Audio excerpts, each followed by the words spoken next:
한국에 눈 내리는 버스 정류장 근처 프랑스에서 왔다는 한 여성이 연신 눈살을 찌푸리며 불만을 표하고 있는데요. 그러나 이 여성은 벼랑간 한국인들의 하나 같은 행동을 목격하고 그만 믿을 수 없다는 듯 머리를 감싸쥐고 맙니다. 그렇다면 그녀가 한국에서 대체 무슨 장면을 목격했던 것일까요? 안녕하세요. 저는 프랑스 출신의 레온이라고 합니다. 최근에 저는 한국에서 평생을 앓던 트라우마를 극복하게 되었고, 저는 한국 덕분에 새로운 삶을 살게 된 지금의 상황에 아직까지도 어안이 벙벙합니다. 일단 저는 보육원 출신으로 어렸을 때부터 가족 없이 보육원에서 힘든 나날을 보내야만 했는데요. 그래서인지 제 신체는 프랑스인의 평균 신장과 체중에도 한참 못 미쳤고, 그야말로 난쟁이로 평생을 살아오게 되었습니다. 저는 어렵게 구한 일자리에서도 만만하게 보인다는 이유로 늘 따돌림당하고 부당한 대우를 받기 일쑤였고, 살면서 정말 단 한 번도 행복이라는 감정을 느낀 적이 없는데요. 그러다 저는 이러한 혹독한 프랑스 사회를 버티다 못해 휴식을 좀 취하고 오기로 했습니다. 그건 바로 아시아로의 여행이었는데, 아시아는 문화 특성상 유럽의 개인주의적이고 차가운 분위기와는 궤를 달리한다는 이야기를 들은 적이 있거든요. 그래서 저는 한국과 일본에 방문해보기로 했죠. 일본은 프랑스를 무척이나 좋아하는 나라라길래 뭔가 제 조국에서는 겪어보지 못한 따뜻한 대접을 받을 수 있을 거라는 기대감에 선택했고, 한국은 경제와 문화, 치안 모두가 잘 갖춰진 매우 안정적인 나라라고 들었기에 가게 되었습니다. 일단 저는 더 많은 비행 스케줄이 있는 일본부터 들르게 되었는데요. 처음에 저는 일본의 모습이 상당히 마음에 들었습니다. 아시아의 겨울 추위는 꽤 혹독하다고 들었는데, 일본은 겨울에도 비교적 온화한 날씨를 자랑하고 있었거든요. 그리고 듣던 대로 일본인들은 질서도 잘 지키고 시민의식도 훌륭해 보였어요. 그러나 예기치 못한 폭설이 쏟아지자 일본인들은 마치 본색이라도 드러내듯 완전히 뒤바뀐 모습을 보이더군요. 일본인들은 재난 상황에 무척이나 민감한지 전날에 봤던 질서정연한 모습은 도저히 찾아볼 수가 없게 되어버렸거든요. 일본인들은 먼저 버스에 탑승하려고 새치기를 일삼았으며, 그렇게나 조용하던 일본인들은 서로 시끄럽게 싸우며 전쟁터를 방불케 했어요. 하지만 가장 어이없었던 건 바로 일본의 일처리였습니다. 버스는 도로를 가로막고 있는 제설 요원들 때문에 정차해 있었는데, 아무리 기다려도 제설 요원들은 눈을 치울 생각을 전혀 하지 않고 있었거든요. 이들은 제설 도구와 장비까지 전부 준비된 상황임에도 통 움직일 생각을 하지 않았고, 이들이 늑장을 부릴수록 도로는 점점 더 얼어붙어가서 운행이 더욱 어려워졌습니다. 저는 이러한 답답한 상황에 버스기사에게 번역기 앱을 들이밀며 왜 모든 장비가 준비되었음에도 제설 작업을 수행하지 않는 거냐고 물어봤습니다. 그러자 버스기사는 아직 작업 실시 명령이 떨어지지 않은 것 같다는 이야기를 건네더니, 자신도 운행 명령이 떨어질 때까지 버스를 출발시킬 수 없다며 약 1시간 정도는 기다려야 할 것 같다고 말하는 거 아니겠어요? 저는 일본인들의 어이없는 매뉴얼 타령에 정말 학을 떼는 한편, 히터도 안 틀어주는 버스에서 1시간이나 기다리는 것은 무리라고 생각했기에 지하철을 이용해서 숙소로 향하기로 했습니다.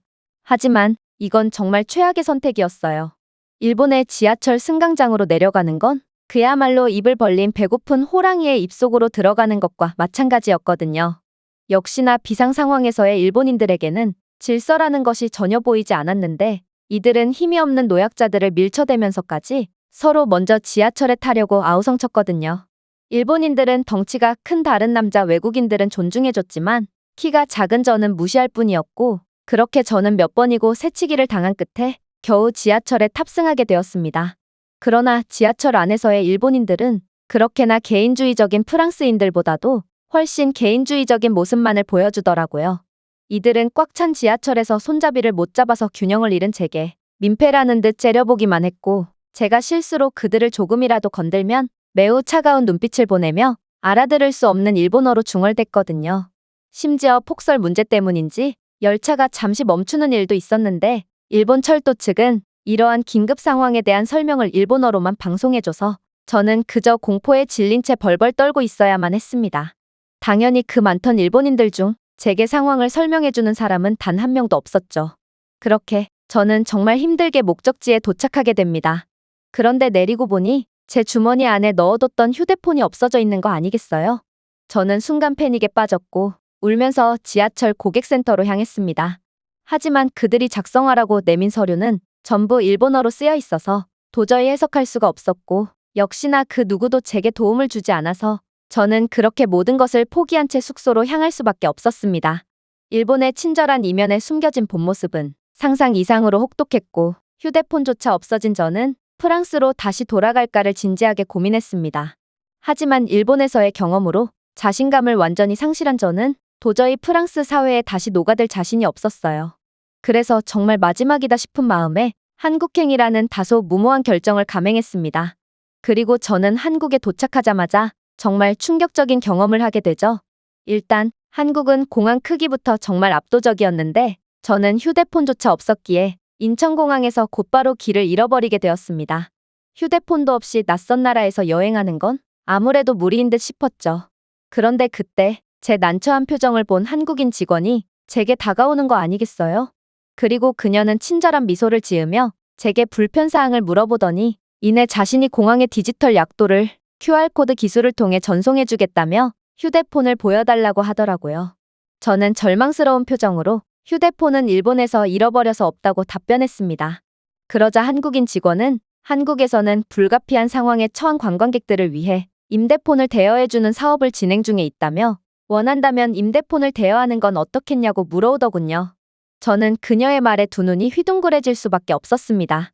휴대폰을 대여해준다니 이건 들어본 적도 없는 서비스였기 때문이죠. 하지만 공항 직원을 따라 이동한 곳에서는 정말로 외국인 몇 명이 정체불명의 신청서를 작성하고 휴대폰을 받아가고 있었는데요. 그 중에서는 저와 비슷한 상황으로 여행 중에 휴대폰을 잃어버리게 되었는지 마치 사막에서 오아시스를 발견한 탐험가의 표정을 지으며 울먹거리는 외국인도 있었죠. 저는 한국의 이러한 놀라운 서비스 인프라에 감탄하는 한편 이렇게나 획기적이고 편리한 서비스라면 비용이 얼마 정도 들까 하는 걱정이 들기도 했습니다. 대가 없는 친절이라는 것은 유럽에서는 절대로 기대할 수 없거든요. 그러나 유창한 영어를 구사하는 한국인 담당 직원은 임대폰 대여 비용은 전부 무료라는 놀라운 대답을 건네는 거 아니겠어요? 심지어 이러한 임대폰 서비스는 보증금을 맡길 필요도 없었고 반납도 한국 곳곳에 있는 외국인 관광 안내소나 지정된 지하철역 서비스 센터에 맡기면 돼서 굳이 공항까지 올 필요도 없다고 하더라고요. 저는 한국의 이러한 배려심 넘치는 서비스에 정말 경악을 금치 못하고 말았습니다. 생판 모르는 외국인을 어떻게 믿고 이러한 고가의 휴대폰을 빌려준단 말인가요? 저는 한국에서는 이런 믿기지 않는 서비스가 원활히 작동되고 있다는 점에 큰 감명을 받았고 확실히 한국은 일본과는 완전히 다른 나라구나 싶었습니다. 일본인들은 가면을 쓴 채 위기마다 자신들의 감춰진 속내를 드러냈다면 한국은 남들이 보지 않는 곳에서도 끝까지 시민의식을 유지하며 이러한 아름다운 시스템을 계속해서 유지되게끔 만들고 있었거든요. 저는 한국의 이러한 선진적인 면모에 감탄하는 한편 혹여라도 이런 말도 안 돼 보이는 제도를 운용하는 담당자의 생각이 바뀔까 두려워 휴대폰을 가지고 도망치듯 자리를 벗어나는 제 모습에 부끄러운 감정만 느낄 뿐이었습니다. 그렇게 저는 한국의 버스에 탑승하기 위해 공항 밖으로 향했죠. 그리고 공항에서 어느 정도 안정을 되찾고 다시 나가본 저는 한국의 겨울은 일본과는 비교도 할 수 없을 만큼 혹독하구나 싶어 깜짝 놀라고 말았습니다. 저는 살면서 이 정도의 추위를 경험한 적이 없었고 정말 금방이라도 귀가 떨어질 것 같은 느낌이 들었어요. 심지어 눈까지 오고 있어서 더욱 춥게 느껴졌죠. 그런데 그렇게 추위에 떨고 있는 저를 본 어떤 한국인 중년 남성이 번역기를 들이밀며 어딘가를 가리키는 거 아니겠어요? 놀랍게도 이 남성이 가리킨 곳에는 웬 가니부스가 존재하고 있었고 가니부스 안에는 노약자 위주의 사람들이 추위를 피하고 있더라고요. 아무래도 한국의 버스 정류장에는 겨울철마다 바람을 막아주는 가니부스가 설치되는 듯 싶었습니다. 저는 한국의 이러한 획기적인 아이디어에 놀라는 한편 이 남성에게 도대체 따뜻한 부스 안을 놔두고 왜 밖에서 버스를 기다리는 거냐고 물어봤는데요. 그러자 이 한국인 중년 남성은 충격적인 이야기를 해주기 시작하더라고요. 아무래도 공항 버스 정류장 부스는 그 특성상 자리가 넉넉지 않거든요. 저는 아직 젊으니까 이 정도 추위쯤은 아무것도 아니지만 어르신들은 이야기가 다르니 배려해드리는 거죠. 그리고 이곳에 있는 다른 젊은 사람들도 저와 마찬가지의 생각으로 밖에서 대기하고 있는 겁니다. 외국에서 오셨으니 한국의 겨울에 적응하기 어려우실 텐데 어서 들어가서 몸 좀 녹이세요.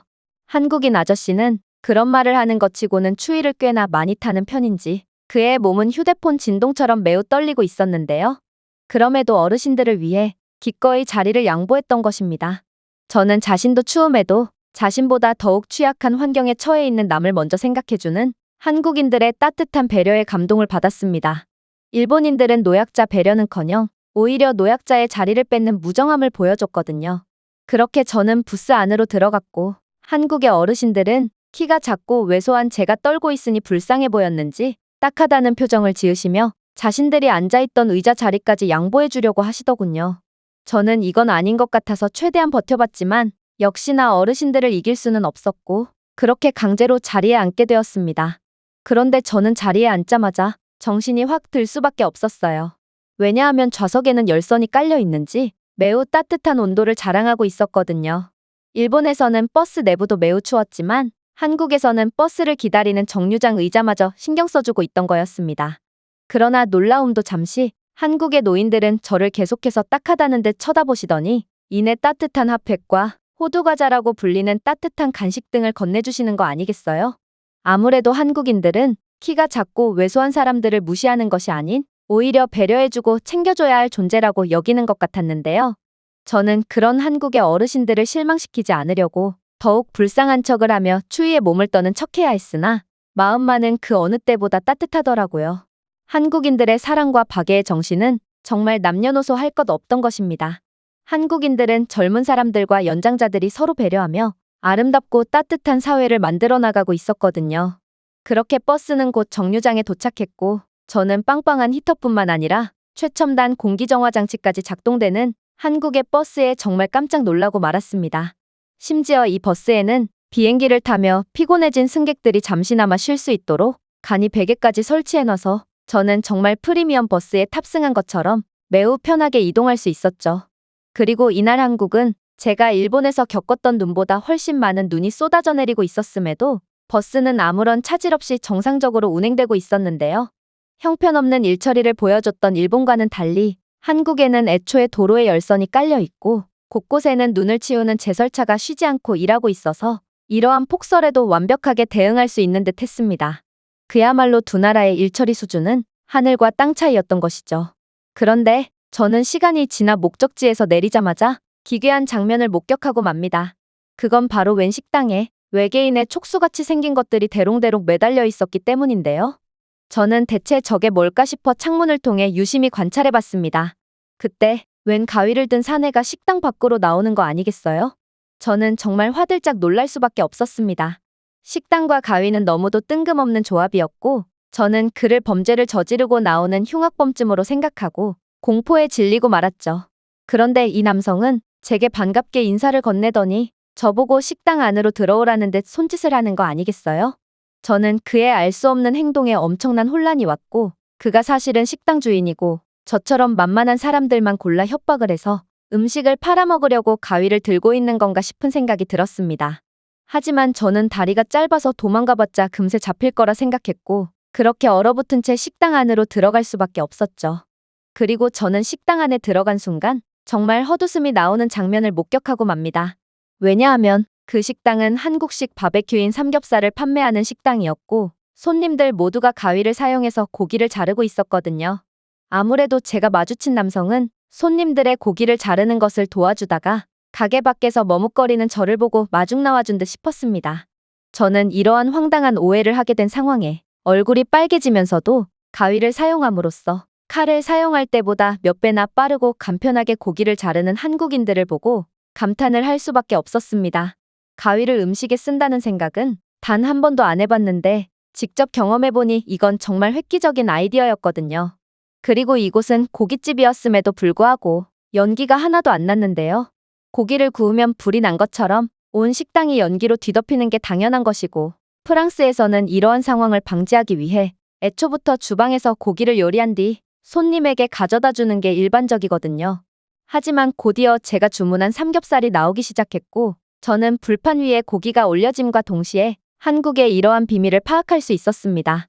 바로 제가 처음에 외계인의 촉수라고 생각했던 무언가는 알고 보니 연기 흡입구였고 한국 고깃집에서는 테이블마다 이러한 연기를 빨아들이는 기계를 설치해둬서 모든 손님들이 쾌적하게 고기를 구워 먹을 수 있던 거였습니다.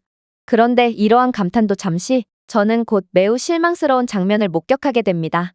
한국인들은 오픈형 주방처럼 보이는 곳에서 음식을 약탈해가고 있었거든요. 어떻게 주인이 두 눈을 새파랗게 뜨고 있음에도 당연하다는 듯 음식을 훔쳐갈 수가 있을까요? 저는 그동안 제가 봐왔던 한국인들의 모습은 전부 위선인 건가 싶어 서러운 감정마저 들었고 음식을 훔치는 한국인 남성에게 지금 뭐 하는 거냐며 화를 내고 말았습니다. 그러자 고깃집 안은 일순간 조용해지더니 이내 모든 손님들이 박장대소하기 시작했는데요. 그리고 고깃집 주인이 다급히 달려오더니 제게 충격적인 사실을 말해주더라고요. 알고 보니 이 고깃집에서는 셀프바라는 음식을 무제한으로 리필할 수 있는 제도를 운영 중이었는데 주인 아저씨는 영어가 서툴러서 제게 제대로 설명을 해주지 못했던 거였습니다. 그리고 놀랍게도 프랑스였다면 모든 음식이 진작에 털렸어야 할 이러한 시스템은 음식을 적정량만 가져가는 한국인들의 높은 시민의식 덕분에 매우 잘 운영되고 있더라고요. 또한 정말 감사하게도 뜬금없이 욕을 먹은 한국인 남성은 제게 쌈 싸는 법이나 김치 굽는 법 등 현지인들만 아는 여러 팁들을 전수해줬는데요. 결국 저는 세계 최고라는 프랑스 요리보다도 훨씬 뛰어난 삼겹살의 맛에 푹 빠져버리게 됩니다. 특히나 소주를 곁들인 삼겹살은 정말 그 어떤 음식도 감히 도전장을 내밀 수 없을 정도였죠. 그렇게 저는 한국에 오자마자 최고의 하루를 보낼 수 있었고 한국 여행을 지속하며 많은 생각들을 하게 되었습니다. 한국인들은 제 외적인 부분이 아닌 저를 있는 그대로 봐주었고 오히려 약자에게 더욱 관용의 정신을 베풀어줬죠. 저는 이러한 한국에 반해버려서 따뜻한 사람들로 가득 찬 한국에서 새 출발을 준비 중에 있는데요. 일단 저는 한국의 획기적인 삼겹살 식당을 프랑스에도 도입해보자는 꿈을 갖고 사업 시작 전에 한국의 삼겹살 식당에서 서빙 일을 돕고 있습니다. 역시나 한국인 손님들은 제가 키가 작고 왜소하다고 무시하는 법이 없었고 오히려 제게 살갑게 대해주며 항상 저를 감동시켜주고 있는데요. 저는 프랑스와 일본에서와는 달리 한국에서 자신감을 완전히 되찾은 상태이며 한국인들 덕분에 정말 무슨 일이든 해낼 수 있을 것 같다는 자신감을 갖게 되었습니다. 제가 준비해온 내용은 여기까지입니다. 끝까지 시청해주셔서 진심으로 감사드리며 여러분들의 구독과 좋아요, 알림 설정은 영상 제작에 큰 힘이 됩니다. 이상 세모튜브였습니다.